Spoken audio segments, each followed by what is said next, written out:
Just move on up. For peace you'll find. Alright, Into the street. we're back. A beautiful field. As some of you may notice, a few of you may be asking, why is the name changed? Well, I felt like something a bit more aesthetic, something a bit more that fits the theme, a little bit more of where I want the channel to go. Champions of War. That's the new name, the new title. And we're going down that path because I've been playing a lot of Warhammer recently, in particular Age of Sigmar. Sticking to my destruction faction. Look, I'm not the most talented player as of yet, but I've been putting a lot of time into it, playing every week, a couple of games a week, sticking with my Kruleboyz. And I thought I'd put together some list ideas and what we could potentially see, because I got a tournament coming up for CanCon, which is one of Australia's biggest tournaments, and I thought we'd run over, you know, list building, techs, what we can do with our faction. So firstly I started with subfactions, because you know we've got a range to choose from. You've got big yellers, you've got grinning blades, which you see very commonly, and you've got skull bugs, which you know you probably wouldn't ever choose. It's not that great. It's pretty boring. It doesn't really do much for you. I wouldn't pick it. And the question is, what do I choose and why? It's a big question we all ask ourselves as Kruleboyz players, and it's something that we should really hone in on to figure out what we're going to choose and why. So, the first one on the list was Big Yellers. Now, it's a very interesting subfaction, and it does unlock a few things, but it also does hold us back in some other ways. I've been testing this a few games recently. I recently watched a video of a guy called Jackie Day, who, kudos to him, I actually got a few of my lists off of him, and he's been going phenomenal. A lot of his GTs and tournaments in Canada, going 5-0 in quite a few of them, and he seems quite unbeatable with it, and he's running Big Yellers, which is quite untraditional. Now, I mean, to break it down, essentially you're getting an extra 3-inch shooting range, great. Reroll 1 dice, first battle round only, for each unit that has a missile weapons that shoots. So, in theory, what we're trying to do here is, and it doesn't quite say there in the picture, but it allows you to also make your Bolt Boys double reinforced. So, you know, a few pros that I can think of immediately from playing it and testing it myself, it increases your threat range. Instead of that standard 24 inches on your Bolt Boys, it's now 27. So people have to deploy further back into their deployment. And if you're playing on a map like, for example, like Spring the Trap, I was testing a few deployments on there, and because you're only in a 1x2 at best square, so your deployment's already quite small. You have to be 9 inches away from your enemy territory. You haven't got much room to deploy in. So by having that 27-inch threat range on all your Bolt Boys, you're pretty much only giving them 4 inches, right, on the back of their territory if you were to deploy right on the deployment line. Now, it's a high damage output. You can have the option of super sneaking your Bolt Boys forward to snipe off an enemy hero if they position it badly, and you can get there in time and defend it.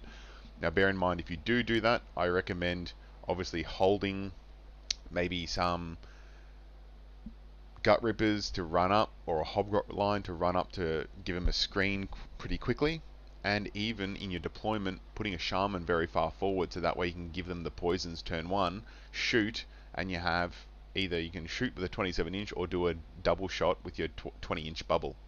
It's great. So when you move 5 inches, you've increased your range for your double shots from 12 to 15 now. So your double shot range and your bubble is now 20 inches in addition, instead of your standard 15, right? So, sorry, instead of your standard 17. So this really unlocks a few things, and it makes your opponent be a lot more careful with the way they're moving. Some cons about it that I can see: very glass cannony. If you're going to be running 15 plus Bolt Boys, you can really expect something. You make one wrong move, you're dead. Versing high range opponents, it can be bad. Not many armies have higher than a 27-inch range. Some Stormcast units, some Ballistas, maybe Lumineth Realm Lords, they can. But again, you know, it's only really bad against those opponents if they're lower drop than you, which you'll see in my lists while we try and keep the drops as low as possible when you're running a big yellows list. And deployment reliant. You're very deployment reliant. You win the game in deployment, or you lose the game in deployment. That's a common theme across Kruleboyz in general. You know, so it's a great way to break it down, see what your pros and cons are, and then move forward from there. Okay, so this is the kind of list that we're running for big yellows. You've got a few options here. You're running all the big heroes, so your Breaker Boss, your Gobsprak, your Killer Boss on Nashtooth, Swamp Caller Shaman, both with Blizzard, Swamp Boss Scumdrek, 10 units of Gut Rippers, 9 Bolt Boys, 6 Bolt Boys, 10 Hobgrots, 10 Gut Rippers. That last bit of Gut Rippers can be switched with Monster Killers as well, which is what I've been doing to kind of get you down a little bit lower on the points area, which gives you room to throw in this Sludge Raker Beast instead of Scumdrek. So then you can make him your general, because he's always going to be within 12 of your main army. He's also going to have your Kruleboyz War when you do the punchback. He's going to be a bit more central. Whereas in this list, your Nashtooth has to be your general, because he's your tankier one. He's the one that's not going to die as quickly. And he's got your potential being Kruleboyz War. You normally run the Nashtooth behind your Hobgrots, give you a bit of room on what you're going to do. Acts as a bit of an anvil behind that screen because the Hobgrots die so quickly. So he's more of you set him up on the weaker flank. That's not going to get hit as hard. And in the guts, you put your 10 Gut Rippers, your 10 monster or your 8 monster killers, to then make that area a little bit more beefy in the middle with your Mybrute behind it for a punchback and your Sludge Raker right there beside them. And then you've got your double Merciless Blizzards to also punch back. So if you get double turned, or if you do get the double turn, if you win the double turn, so generally you might give way turn 1 because they're deploying potentially outside of that 27-inch range like we were talking about before, you can just slap them. Right? You decide what happens first. Give them a turn, great, you're outside 27 inches. What, you're going to move up 14 inches and you're not even eligible for a charge. You've got to move up minimum 15 inches to declare a charge of 12 inches. And Law of the Swamp, on your War Scrolls of Swamp Caller Shamans and your Gobsprak, you've got Summon Boggy Mist, -1 to charge. All of a sudden they've got to show a 13 on dice and make a 12-inch charge.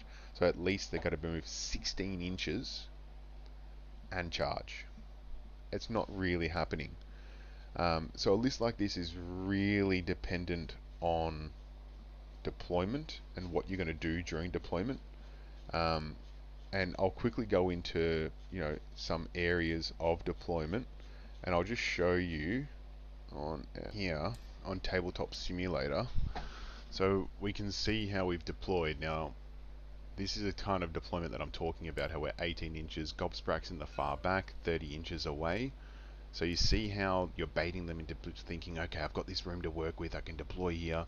All of a sudden, we'll put the Bolt Boys on last, and look where that 27 inches from the edge of that deployment line. 27 inches, and the back guy goes right to the edge of that square there, as you can see. Or rectangle, I should say. So we're giving them not much room for deployment if they want to deploy outside that 27, 5.5, 5.6, 6 inches depending. 5.5, yeah. You're not giving them much room to work with. Most people are going to deploy in here and they're going to get baited. And this is where you super sneaky your Gut Rippers forward. You take turn 1. If they have deployed in that area, you can move up your Gut Rippers 5 inches. You can reposition them. Again, always bearing in mind when you're moving these Gut Rippers where your Sludge Raker is going to be. Keep that 12 inches in mind. You might need to shuffle them back a little bit more. So we're always trying to preemptively expect where the Sludge Raker is going to be so we can stay in that 12 to get that extra damage on the 6s. Gut rippers can surprisingly slap. You got 21 attacks. You know, you move up with your bolt boys turn 1, 20 inches. That's right on their deployment. If they deployed on their deployment line, that unit's gone. That's dead. That's 18 shots. Sorry, 19 shots going into one unit. Mate, you're going to average at least for anywhere between on that, depending on their save. But if they got a weak save and it's a chaff unit at the front there, say a 5 up or a 6 up save, you're going to average well over 20 mortal wounds on that. You know, with a double shot, you should expect 20 mortal wounds. And then it gives you, these would be monster killers. I've just used gut rippers here as an example, but these would be monster killers or gut rippers, and you can move them up, fill in the gaps, you run with them, get an extra 2 or 3 inches, and you spread them out. You take up that gap area even more. You know, you have potential here to kind of do whatever you need to do to get yourself in position. So you move them around, get your nice positioning over with. Just always be in mind where you want them positioned, because you want them to hit, and when they do hit, they hit very hard. Again, bear in mind, are they going to be in 12 inches being there? Okay, let's pull them back so then we can get them within the 12 inches when we move our Slide Draker over. Okay, so that's a nice little example of how I would move turn 1 if I were to take it and they've deployed in my 27 inch range. You can move your My Brute up, punch back if your front screens die. You got this side unit, your flanking unit. You can run, I normally auto run with these Hobgrots to move them up with the general, because the general has a 10 inch move, so 11 inches. You run with him too if you need to. At minimum you're going to get 11 inches with him as well, so you can keep that coherency and keep that formation that you're looking for. And maybe you only go 8 inches and you shuffle your screen around to be a bit more what you like. You know, you have a bit more freedom here to do whatever you really need to do to get the job done. So I start moving them around here, getting them a little bit more in a position that I might be more desirable. Again, you want to, because you've got 10 inches, you still got 2 inches to move with your Gnash Tooth there, so you can position him in a way that if they die on a charge, he's pushed into 3 inches and he can then punch back as well, and he can hit. I mean, he'll average maybe anywhere between 6 to 8 damage, but if you spike on the when the guy attacks the champion riding the mount, and you roll 3 6s out of the 4, you know, that's 6 mortal wounds instantly. And then you still got your mount to attack, 3s and 3s, -2, 2 damage each, all that attack, 2s and 3s. That's probably going to go through for another 4 damage at least on average. So that's 10 damage on a punchback. Pretty good. You know, they're gonna have to save it. Obviously, you move up your shaman here to get blizzard range. Look at your threat range on your blizzard now, protecting all that front screen. You can move your Sludge Draker across, obviously. So we'll move him over, get him within 12 of everything. This is the goal here. Keeping that 12-inch bubble on all your units. So if someone charges in that next turn, you've got it all in. Now see how my gut rippers were out? This is something I was talking about. Move them back. You have to always remember this. Always remember where your Sludge Draker is going to go. And measure it. Measure it, measure it, measure it. So a game of inches with this type of army. And again, your second shaman's in blizzard range of the monster killers now. Not quite the far edge, but you can always pull them back more if you want to keep them closer to that 12-inch mark. It's up to you. And you've got free reign with Gobsprak now. Get him up in their 30-inch range. Use him as a second screen. If that Hobgrots and the Gnash Tooth end up getting cleared, you move the Gobsprak up. He's another screen for that other 6 bolt boys. Right? Gobsprak's got a 6 up ward, 5 up save, 14 wounds. He won't fall over that easily. He'll take pretty much a whole round of combat to fall over. But that's sometimes all you need to get into that other shooting phase. And if you double turn here, and they've charged in, and you get the turn, great. You just kill a bunch of stuff. You blizzard, you shoot with everything, double shots. You can deal crazy damage, up to 40. You can do up to 40 mortal wounds if you get the blizzard off as well. Even more really, because you've got your 19 shots from your group of 9 bolt boys with the double shot, and then you got 13 shots coming from the 6 unit. You get your Blizzard doing 4d6 mortal wounds. You're laughing. And that's how turn 1 would kind of look for you if they deployed within your 27 inches. Ghost Rack back there, bait him in. It's great. It's a great way to do it. So now I just quickly want to go over one last thing with the Bolt Boys, and that's your hits, what you're expected, your averages on that group of 9. If they stand still, only 1 shot each, 2s and 3s, -1, 2 damage. You get your bonus for the 1 attacks or 10 attacks. On a 2-up save, 16 damage, 18, 20, 22, 24 on a 6-up save.